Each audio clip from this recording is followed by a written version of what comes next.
Hi everyone. నల్లేరులాగా నడక సాగాలంటే నల్లేరు పచ్చడి తినాల్సిందే కదా.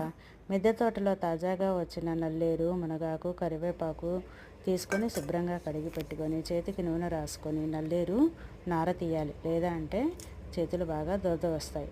నార తీసిన తర్వాత పచ్చడికి కావాల్సినవన్నీ ఈ విధంగా రెడీ చేసి పెట్టుకోవాలి. టమాటాలు, పచ్చిమిర్చి, వెల్లుల్లిపాయలు, పోపు దినుసులు అన్నీ సిద్ధం చేసుకోవాలి. ఈరోజు మనం నువ్వులు ఎక్కువ వాడుతున్నాం, ఎందుకంటే కాల్షియం రిచ్ పచ్చడి తయారు చేస్తున్నాం. నల్లేరు ఎముకలకి చాలా బలము, అలాగే మునగాకు కూడా బలమని మనకి తెలుసు. నల్లేరుని బాగా వేయించుకోవాలి. టమాటాలు బాగా మగ్గపెట్టుకొని అందులో కొంచెం పులుపు కావాల్సినంత చింతపండు తీసుకోవాలి. తర్వాత మునగాకు, కరివేపాకు కొంచెం మగ్గపెట్టుకొని పక్కన పెట్టుకోవాలి.